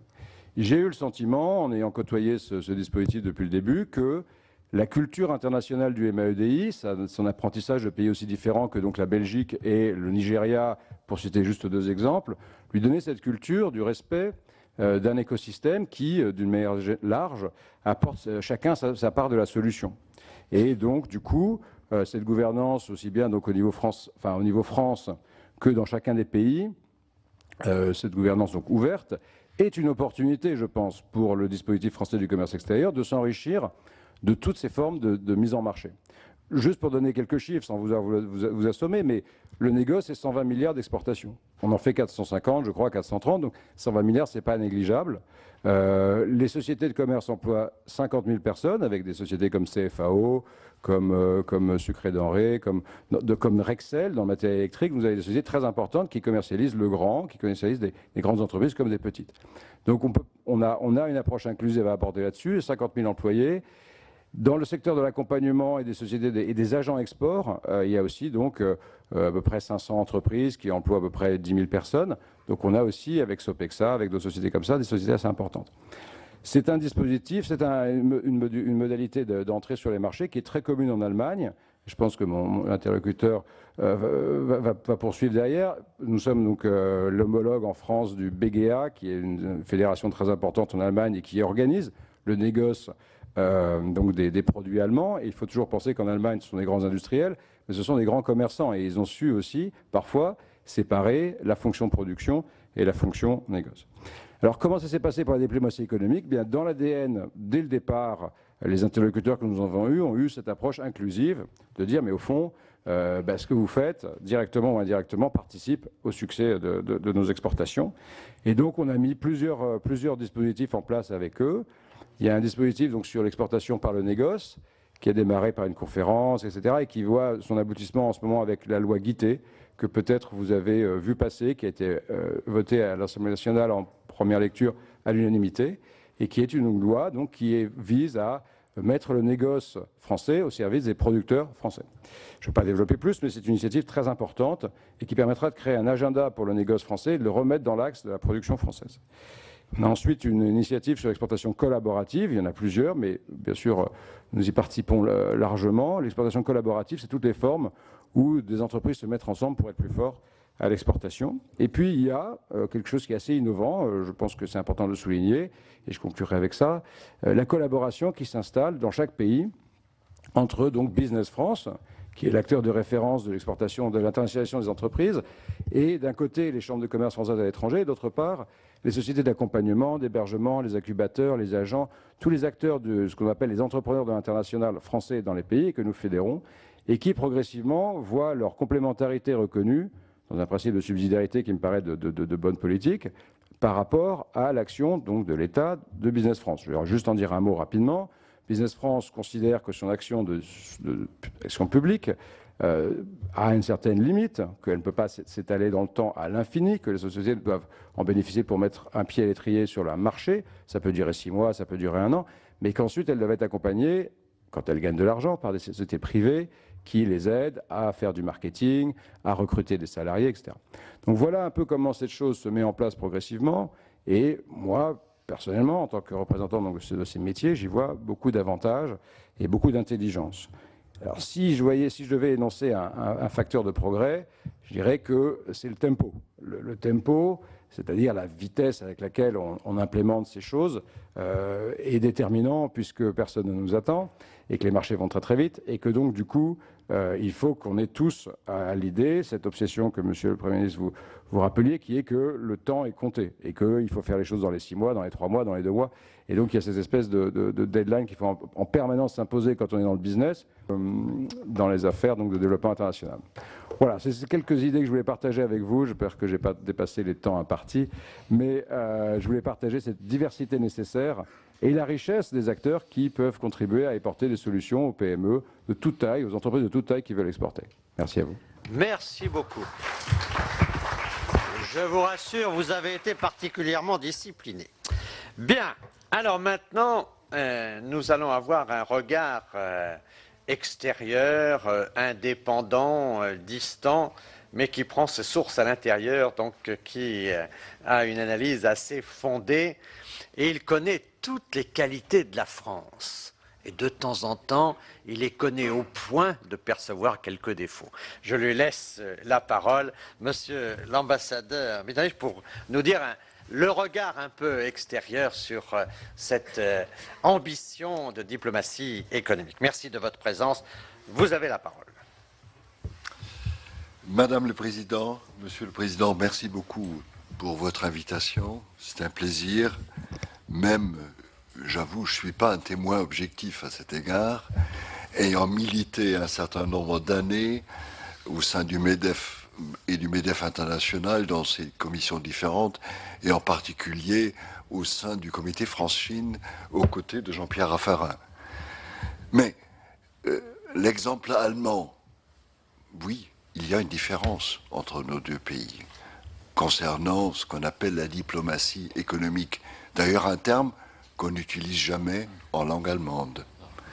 Ça vous dit tout de suite, nous sommes concurrents, nous sommes partenaires, mais de temps à autre, il me semble que nous vivons sur un autre nuage, sur un nuage différent dans nos pays, avec une autre structure politique, économique et sociale mal expliquée chez le partenaire, ou mal connue même, ce qu'on appelle l'illusion de la proximité. Nous sommes des voisins, nous sommes des partenaires, nous sommes des concurrents, nous sommes complémentaires à beaucoup d'égards, mais nous nous connaissons mal, au fond. Pour ça, je n'ai pas l'intention ce matin de revenir avec la énième explication de l'épine dorsale de l'économie allemande et surtout de son mode d'exportation, ce qui est le Mittelstand allemand, ce qu'on traduit mal en français avec le terme PME.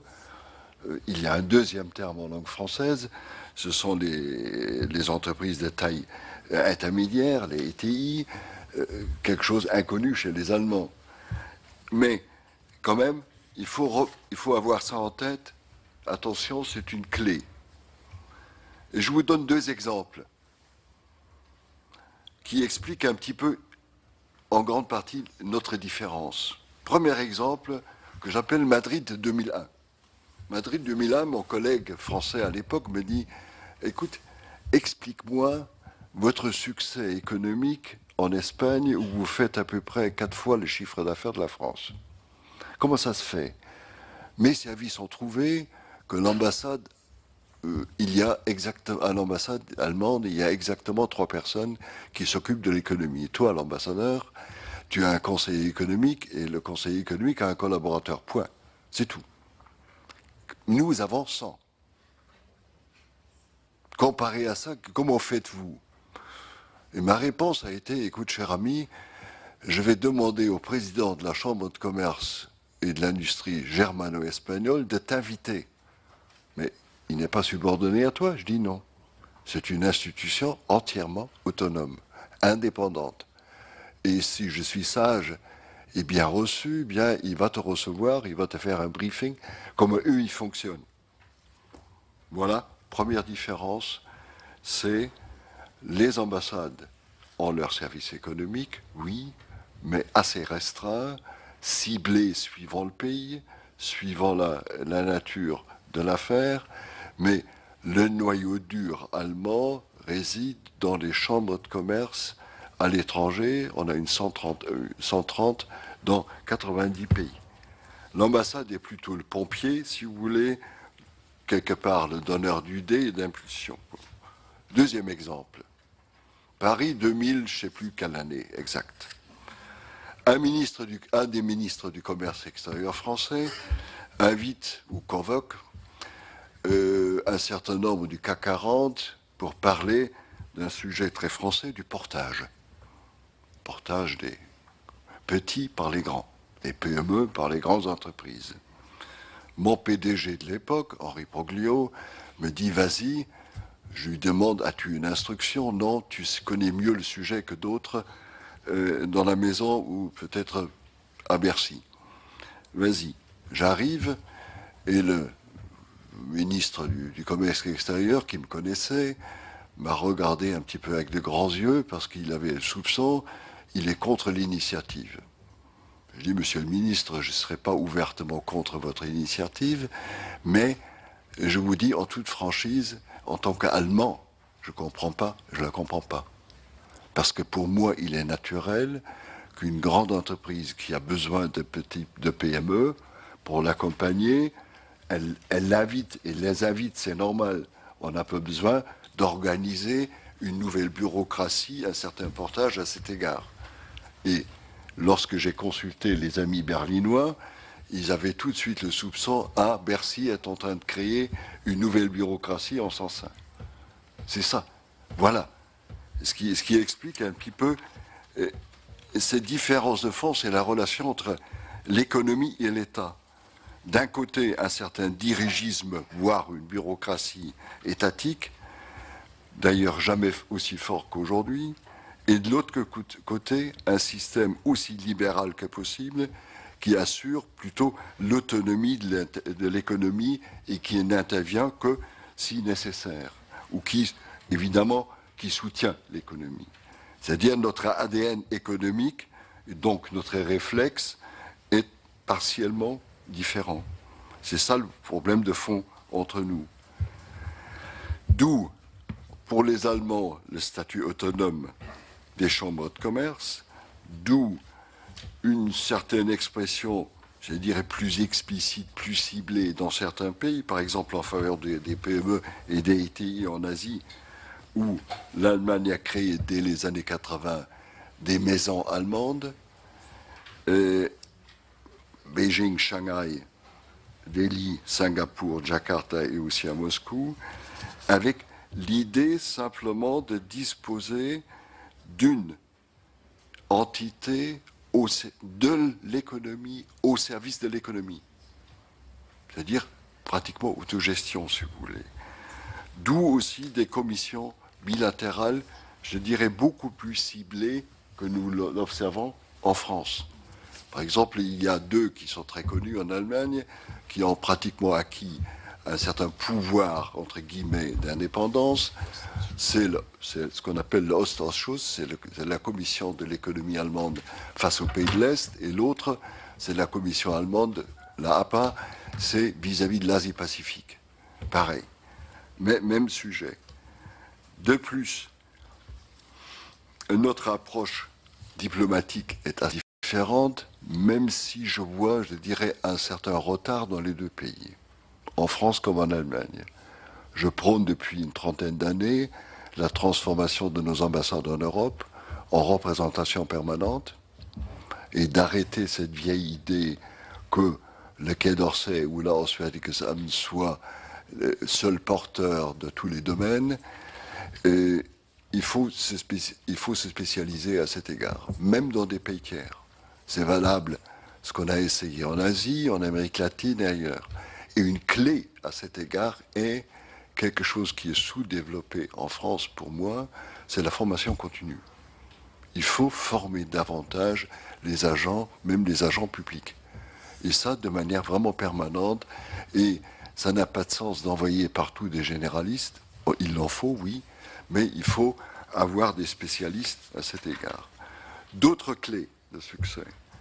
Beaucoup de Français nous disent « Ah oui, les Allemands, ils ont l'exportation dans le sang, vu leur histoire. » C'est pas faux, mais décisif, point d'interrogation.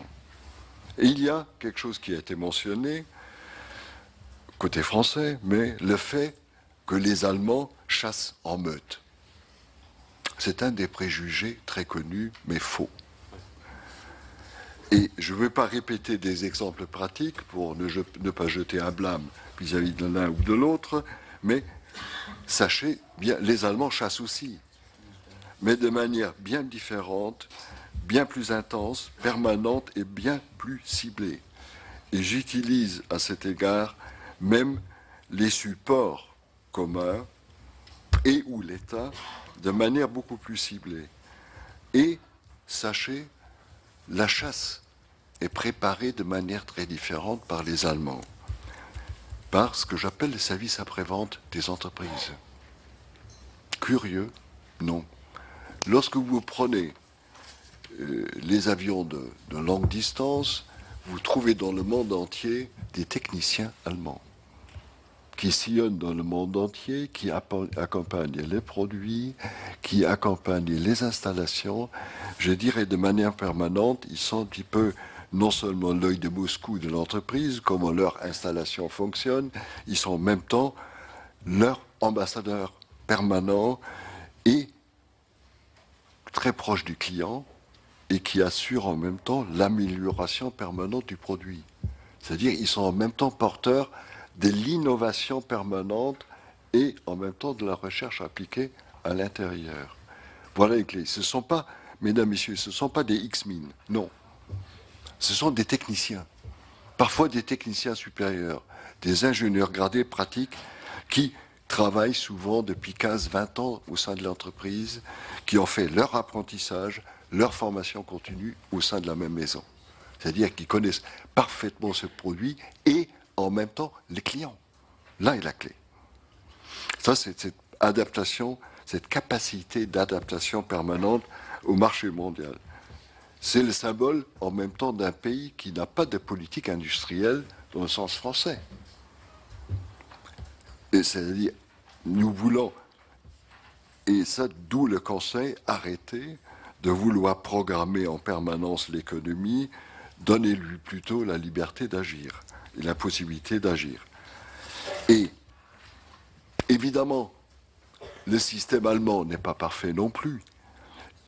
L'Allemagne est peut-être le champion européen de l'exploitation, c'est pas par hasard, avec une dépendance aujourd'hui plus forte que la France de la conjoncture économique mondiale, pas seulement de l'européenne, avec une nécessité d'ouverture du pays au-dessus de la moyenne face à des pays tiers, et cela sous une pression permanente et sous un risque plus élevé que d'autres. Mesdames, Messieurs, nous sommes des concurrents, oui. Nous sommes en même temps des pays à une forte complémentarité. Nous pourrions beaucoup plus procéder à ce que j'appelle à l'entraide entre nous, vu notre complémentarité. Et elle s'applique non seulement au sein de l'Europe, elle s'applique aussi au-delà. Prenez du sujet comme l'Afrique, où l'un pourrait apprendre énormément de l'autre. Prenez le fameux sujet TTIP, où il y a les réticences de part et d'autre, peut-être même plus côté allemand que côté français. Prenez un autre sujet, je sais qui est sensible, qui fâche de temps en temps. Schmitt-Debré, si ça vous dit quelque chose. Il y a eu un accord de 1972 entre les ministres de la Défense de l'époque, qui s'appelaient Helmut Schmidt et Michel Debré, et qui prenait un gentleman's agreement sur les exportations d'armement et d'affaires de dual use. Malheureusement, l'application est suspendue et ce qui me choque, moi, en tant qu'observateur, c'est que Paris n'arrive pas à décoder Berlin. Et pourtant, c'est pas si difficile que ça. Mais de nouveau, il y a un problème imminent ou permanent entre nous. Ce sont nos structures différentes en France et en Allemagne. Je pense, je veux m'arrêter là. Et je sais, il y a beaucoup de belles choses, de bonnes choses. Jean-Pierre Raffarin a mentionné le comité France-Chine. Je connais bien d'autres commissions qui fonctionnent de manière excellente. Faites attention. Il y a de temps en temps d'exemples excellents au départ. Tout d'un coup, vous changez les personnes et c'est terminé. Attention. Ciblez, trouvez les personnes qu'il faut pour certaines relations sensibles. Je cite l'exemple de la Turquie, pour en citer qu'un seul, où on peut perdre rapidement l'élan d'une relation ou bien la confidentialité et surtout la confiance de l'autre. Et n'oubliez pas une chose, ce qui est pour moi en tant qu'Allemand la clé quelque part pour l'aide et pour la diplomatie économique, c'est le soutien au financement des entreprises. Là, il y a des différences de fond entre la France et l'Allemagne. Toujours, la France rattrape, oui. Elle fait des progrès, oui. Mais attention, vous risquez de tomber de nouveau dans le piège classique. C'est le piège de la bureaucratie. La formation continue, ce ne sont pas seulement les grandes écoles, ce n'est pas seulement l'excellence. Oui, c'est les lycées français, ce sont les lycées. Il faut les soutenir davantage. Je soutiens entièrement votre idée, entièrement d'accord. C'est l'apprentissage. Ce sont les chambres de commerce. J'ai posé il y a quelques années la question, un petit peu de manière désespérée, est-ce qu'il est moyen de réformer ce système français? Et la réponse a été plutôt non, ou bientôt plutôt douteux. La France a des atouts sous-estimés, utilisés parfois encore de manière suboptimale, mais je pense que l'initiative d'aujourd'hui est une bonne. Il faut persévérer. Merci. Merci, monsieur l'ambassadeur. Là où l'Allemagne est assez admirable, quand même, c'est qu'elle a une vision assez claire de ses partenaires et de ses concurrents, y compris sur notre politique globale et au fond sur la place de l'État. Et vous savez, les entreprises savent tenir l'État à distance. Mais vous êtes assez habile aussi, quand l'État est très présent, dans les grands pays bureaucratiques, la Chine et quelques autres, où l'État est dominant, le système allemand sait aussi trouver les voies de pénétration de manière pertinente. Quelques minutes, parce qu'on a un programme de prise de parole, et je laisse ensuite pour la deuxième table ronde la parole et la présidence à Madame Guigou. Monsieur Émorine, sénateur, un micro arrive. Merci, Monsieur le Premier ministre Président, Madame la Ministre Présidente, Monsieur l'ambassadeur. Donc, je vais me présenter rapidement. Jean-Paul Émorine, je suis sénateur, mais je suis sénateur de Saône-et-Loire et j'habite en Bourgogne, bien sûr, et Monsieur Varin, où nous avons le pôle nucléaire bourguignon. Simplement, et Vitagora au niveau de l'agroalimentaire. Ce que j'ai retenu, Madame la Présidente, Monsieur le Président, c'est la déclaration du ministre. Nous avons un déficit de la balance commerciale de 54 milliards. Les deux secteurs qui apportent des excédents, c'est l'aéronautique et l'agroalimentaire. L'aéronautique, c'est Airbus, bien sûr, qui est un des moteurs de l'aéronautique. C'est bien sûr Safran, c'est d'autres entreprises qui ont souvent des dimensions européennes. Et puis en agriculture, en agroalimentaire, ce sont des entreprises privées. La vraie question qu'il faut se poser aujourd'hui, et vous l'avez dit, Monsieur le Premier ministre, nos grandes entreprises, elles sont souvent avec des capitaux d'État. Et pour suivre régulièrement l'Agence des participations de l'État, nous voyons bien que les entreprises qui marchent bien, l'État est un peu moins présent.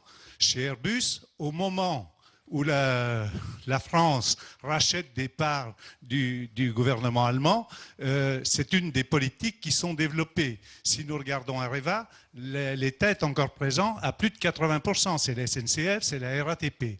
La vraie question que je me pose aujourd'hui, est-ce que l'État présent dans les entreprises à ce niveau-là, parce que j'ai fait, en tant que président de commission, la privatisation de GDF Suez, si vous vous souvenez, sous votre mandat, Monsieur le Premier ministre, aujourd'hui, l'État est encore présent à 36% avec une golden share, c'est-à-dire que l'État peut intervenir, mais pas majoritairement. Est-ce que la présence de l'État dans les entreprises qui vont à l'international est un atout ou un handicap? Merci. Passe le micro, s'il vous plaît.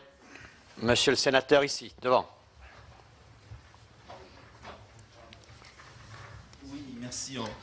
En entendant Monsieur Jean-Yves Lecomte, sénateur des Français de l'étranger, en entendant Monsieur l'ambassadeur Bitterlich, j'avais l'impression de revivre ma vie précédente de dirigeant d'une société de commerce en Pologne avec des fournisseurs de plusieurs pays. Et je voudrais peut-être pas répondre, mais en tout cas dire que la question de la place de l'État en France, c'est plus une question de mentalité, parce que finalement, on le retrouve dans les sociétés totalement privées, le même fonctionnement que celui dans l'État. Le fait finalement que, voilà, d'une part la pyramide, et d'autre part, le fait d'être capable de changer de stratégie du jour au lendemain, sans que vos fournisseurs ne comprennent pourquoi. Et puis, plutôt que de faire progresser des gens dans les structures, de prendre un PDG pour aller le mettre dans une autre entreprise, ce qui finalement détruit l'ensemble de la confiance dans les entreprises et la confiance des fournisseurs. Mais par rapport à la question d'aujourd'hui sur la diplomatie économique. Le secrétaire d'État au commerce extérieur a dit on est passé du multilatéral au bilatéral. Pourquoi ? Parce que finalement, les négociations commerciales, de plus en plus, au lieu de protéger les entreprises, essayent de protéger les consommateurs. Et qu'à partir de là, ça devient beaucoup plus compliqué. Parce qu'il s'agit, c'est des problèmes politiques, c'est des problèmes culturels, et l'État est plus impliqué dans ces négociations, et de manière bilatérale, c'est plus difficile à faire. Mais à partir de là, on le voit, dans ces négociations bilatérales et dans cette nouvelle phase, finalement, l'État, pour la question de normes, pour la protection des consommateurs, doit être plus présent dans la manière de réguler le commerce international. Et par conséquent, quand on dit ça, ça veut dire que la diplomatie économique, ce n'est pas simplement accompagner les entreprises et être à leur écoute, mais c'est ne pas oublier les fondamentaux culturels, les fondamentaux comme les lycées français, parce que c'est par les fondamentaux qu'effectivement, on peut se comprendre et on peut arriver effectivement à échanger pour que les normes soient favorables pour nos entreprises.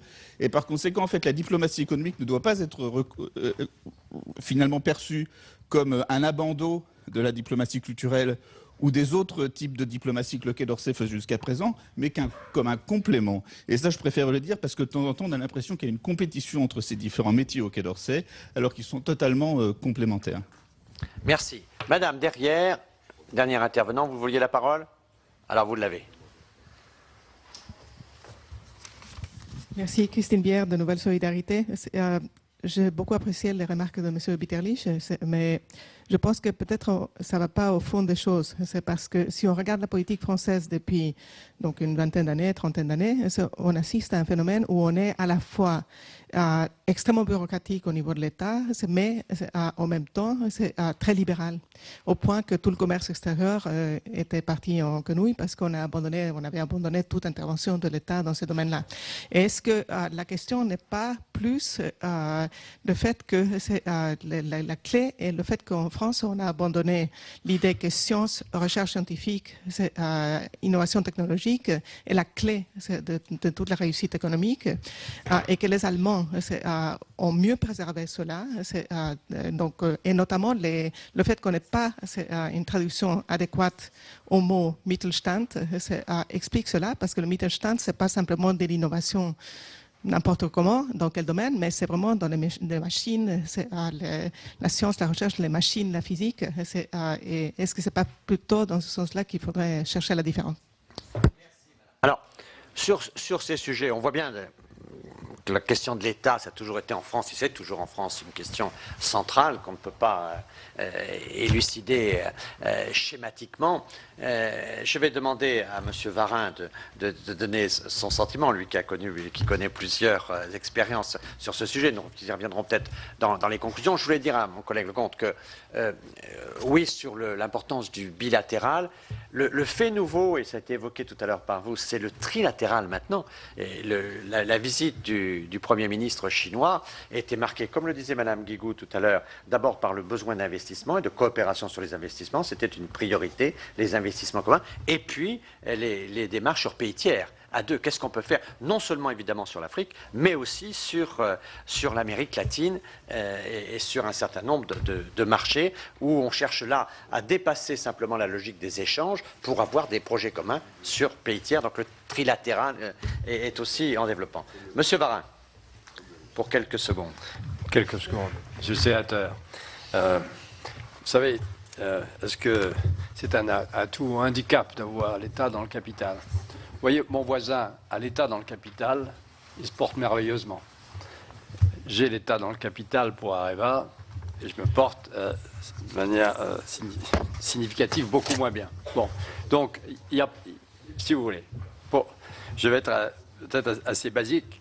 Vous savez, quand on a des problèmes, je vois le cas actuel sur Areva et la filière nucléaire, on parle de modèle.